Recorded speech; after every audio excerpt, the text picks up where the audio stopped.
Welcome to progress coaching institute. Progress coaching institute में आपका स्वागत है।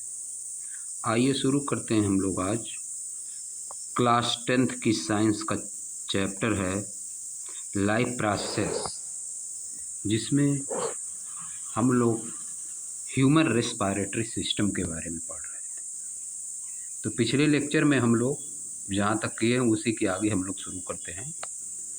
तो हम लोगों को आज इस जो पिक्चर दिया है इसके बारे में पढ़ना था। तो देखिए ह्यूमन रेस्पिरेटरी सिस्टम कैसे काम करता है।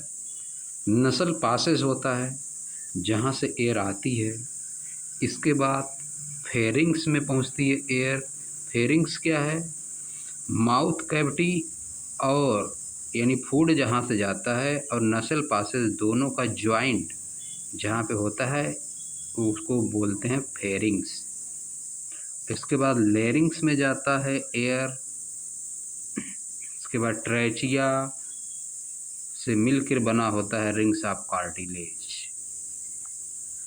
जॉइंट है लेरिंग्स और रिंग्स ऑफ कार्टिलेज का। रिंग्स ऑफ कार्टिलेज बचाता है कि एयर कोलैप्स ना होने पाए, रुकने ना पाए, आगे जाती रहे। इसके बाद जो है एयर जो है लंग्स में पहुंचती है। लेफ्ट लंग्स और राइट लंग्स में एयर पहुंचती है। इसी बात को एनसीईआरटी बता रहा है। देखिए विद इन द लंग्स में the passage divide into smaller and smaller tubes. Passage जो है छोटे छोटे ट्यूब में डिवाइड हो जाता है। Which finally terminate in the balloon like structure, जो कि बैलून लाइक स्ट्रक्चर में डिवाइड हो जाता है। Which are called alveoli, singular alveolus, जिसको हम क्या बोलते हैं? एल्वोली। इसका सिंगुलर नंबर क्या है? एल्वोलस। एल्वोलिक्यूलर नंबर है। The alveoli provide a surface where the exchange of gases can take place. Alveoli एक सरफेस प्रोवाइड करती है जहाँ पे गैस का एक्सचेंज होता है। कार्बन डाइऑक्साइड अंदर से जो आती है वो बाहर निकलती है और ऑक्सीजन जो है अंदर ले दी जाती है।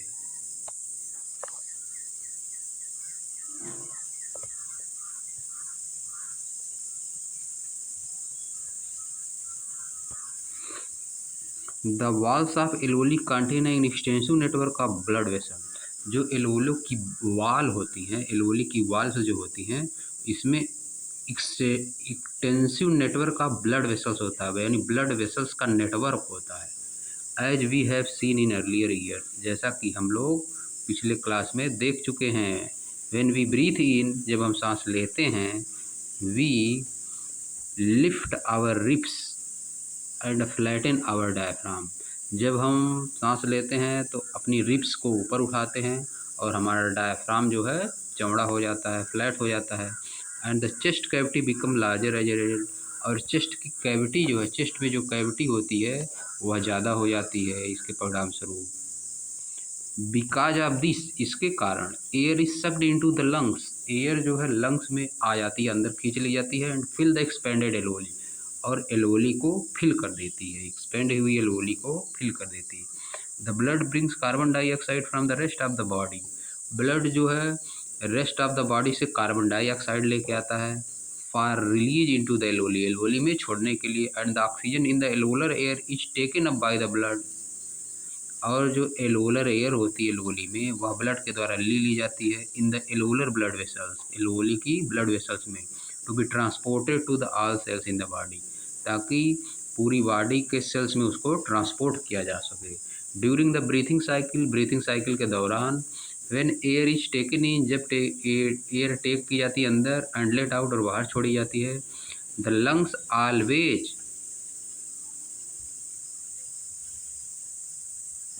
The lungs always contain a residual volume of air, lungs में कुछ वॉल्यूम एयर का बचा रहता है। So that there is sufficient time of oxygen to be absorb, ताकि ऑक्सीजन को एब्जॉर्ब करने के लिए सफिशिएंट टाइम रहे। And carbon dioxide to be release, और कार्बन डाइऑक्साइड को छोड़ने के लिए, ऑक्सीजन को अंदर लेने के लिए सफिशिएंट टाइम रहे। When the body size of animal is large, जब बॉडी साइज एनिमल का लार्ज होता है, the diffusion process alone can not taken care of oxygen delivery to all part of the body. तो केवल diffusion के pressure से oxygen की delivery पूरे बॉडी में नहीं हो सकती है। इंस्टेड इसके स्थान पर respiratory pigment taken up oxygen from the air in the lungs and carry to the tissue which is deficient in oxygen before releasing it। तब क्या होता है, केवल डिफ्यूजन से ऑक्सीजन की डिलीवरी सभी पार्ट में नहीं हो पाती है। इसके स्थान पे क्या होता है, रेस्पिरेटरी पिगमेंट जो है टेक अप ऑक्सीजन, ऑक्सीजन को लेते हैं फ्रॉम द एयर, एयर से, इन द लंग्स, लंग्स में, एंड कैरी इट, और इसको ले जाते हैं टिश्यू तक जहाँ पे ऑक्सीजन की कमी होती है, इसको बाहर छोड़ने से पहले। इन ह्यूमन बींग्स में the respiratory pigment is haemoglobin. Respiratory pigment क्या होता है, haemoglobin, which has a very high affinity for oxygen, जिसकी ऑक्सीजन से बहुत हाई एफिनिटी होती है, यानी ऑक्सीजन को एब्जॉर्ब करता है। This pigment is present in the red blood कॉर्पल्स, यह पिगमेंट रेड ब्लड कॉर्पल्स में, आरबीसी में प्रेजेंट होता है। Carbon dioxide is more soluble in water than oxygen, carbon डाई वाटर में ज़्यादा सोल्यूबल है कार्बन डाइऑक्साइड CO2 ऑक्सीजन की तुलना में, and hence is mostly transported the dissolve form in our blood, इसीलिए हमारे ब्लड में डिजॉल्व फॉर्म में ट्रांसपोर्ट की जाती है। आइए इधर पढ़ लेते हैं, do you know smoking is injurious to health, smoking बहुत ही इंजरियस है हेल्थ के लिए। Lung cancer is one of the common cause of death in the world, lung का कैंसर बहुत ही आम बात है पूरे वर्ल्ड में डेथ के लिए।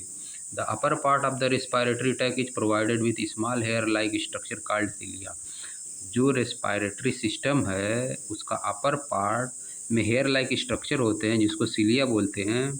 These cilia help to remove germs, या सिलिया जर्म को रिमूव करता है, डस्ट को, and other harmful particle from inhaled air, जो अंदर एयर ली जाती है उससे जो नुकसान करने वाली चीज़ें हैं उनको रोकता है, रिमूव करता है। Smoking destroy these hair, smoking जो इन हेयर को डिस्ट्रॉय कर देती है। To which germ dust smoke and other harmful chemical enter lungs, जिससे जर्म्स, डस्ट, स्मोक और अदर हार्मफुल केमिकल जो है लंग्स में इंटर कर जाते हैं। काज इन्फेक्शन, जिससे इन्फेक्शन होता है, कफ होता है, एंड इवन लंग कैंसर भी हो सकता है।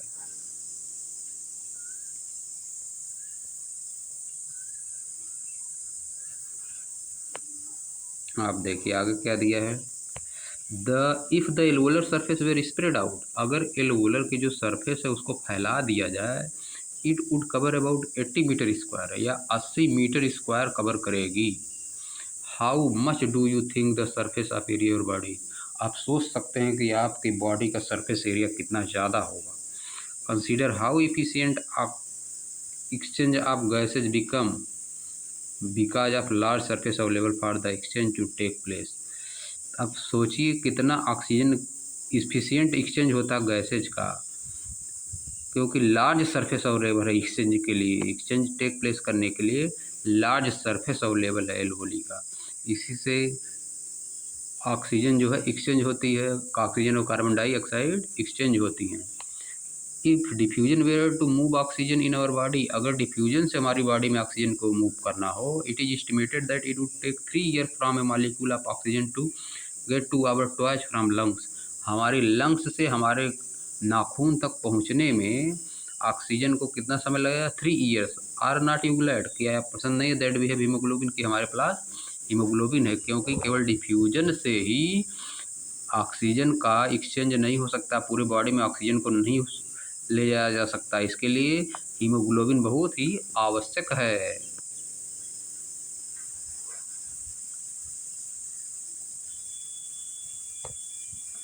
What advantage over an aquatic organism does a terrestrial organism have with regard to obtaining oxygen for respiration?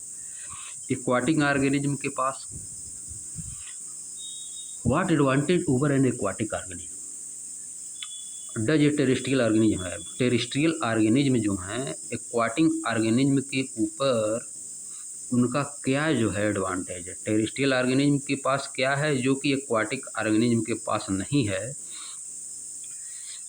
With regard to obtaining oxygen for respiration, oxygen लेने के रिस्पेक्ट में, respiration के दौरान oxygen obtain करने के रिस्पेक्ट में। Terrestrial organism जो है एयर से ऑक्सीजन लेते हैं और एक्वाटिक ऑर्गेनिज्म वाटर से ऑक्सीजन लेते हैं। In water there is less oxygen dissolved but in air there is more oxygen dissolved. So terrestrial organism can take oxygen easily during respiration. Aquatic organism have to suffer for respiration because in water H2O oxygen is dissolved in less quantity, but in air oxygen is dissolved in more quantity. What are the different ways in which glucose is oxidized to provide energy in various organisms? क्या वे different ways हैं जिसमें जो है glucose को oxidise किया जाता है to provide energy in various organism को प्रोवाइड करने के लिए। तीन तरीके हैं ग्लूकोज को ऑक्सीडाइज करने। यह देखिए तीनों तरीके थे ग्लूकोज को ऑक्सीडाइज करने के तीन तरीके इन साइटोप्लाज्म। पहले पायरुवेट में चेंज होता है, फिर ऑब्सेंस ऑफ ऑक्सीजन ईस्ट में इथेनॉल कार्बन डाइऑक्साइड एनर्जी देता है, फिर सेकेंड लैक ऑफ ऑक्सीजन जब होता है तो in our muscle cells lactic acid energy देता है। प्रेजेंस ऑफ ऑक्सीजन माइटोकॉन्ड्रियम क्या होता है, कार्बन डाइऑक्साइड वाटर और एनर्जी मिलती है। तो इस तरह से तीन वेज हो गए ग्लूकोज को ऑक्सीडाइज करने के तीन वेज हो गए जिससे ऑर्गेनिज्म को एनर्जी मिलती है। How is oxygen and carbon dioxide transported in human being? Carbon dioxide और ऑक्सीजन का ट्रांसपोर्ट कैसे किया जाता है ह्यूमन बीइंग्स में?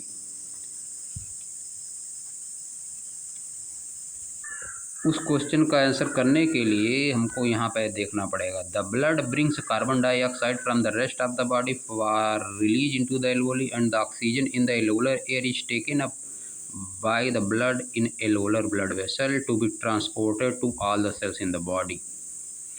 During the breathing cycle, when air is taken in and let out, the lungs always contain a residual amount of air so that there is sufficient time of oxygen to be absorbed and for carbon dioxide to be released.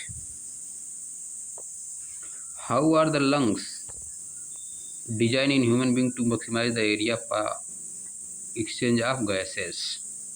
इसका answer है if the alveolar surface were spread out it would cover about 80 metre square.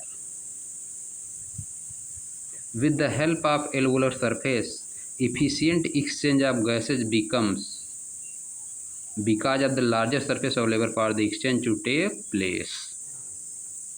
तो इस तरह से हम लोग respiration पूरा समाप्त कर चुके हैं। रेस्पायरेशन हमारा समाप्त हो गया। अब देखिए यहाँ पे नसल पासेस से एयर जाती है, pharynx, लैरिंग्स, trachea, ring of cartilage से होते हुए दोनों लंग्स में चली जाती है। इसके बाद यहाँ पे एल्वोली होती है, एल्वोलर सैक्स वहाँ पे जाती है। एल्वोलर सैक्स पे कैपिलरीज होती हैं, वहाँ से जो कि ब्लड लेके आती है, कैपिलरीज ब्लड लेके आती है बॉडी ऑर्गन से, और यहाँ से ऑक्सीजन ब्लड में कार्बन डाइऑक्साइड घुली रहती है। ऑक्सीजन यहाँ से ली जाती है और कार्बन डाइऑक्साइड यहाँ पे ट्रांसफ़र की जाती है, इससे यहाँ पे चली जाती है ऊपर। कार्बन डाइऑक्साइड बाहर निकल जाती है, ऑक्सीजन यहाँ से ले ली जाती है। तो अब हम लोग नेक्स्ट लेक्चर में पढ़ेंगे ट्रांसपोर्टेशन क्या होता है इन ह्यूमन बीइंग्स।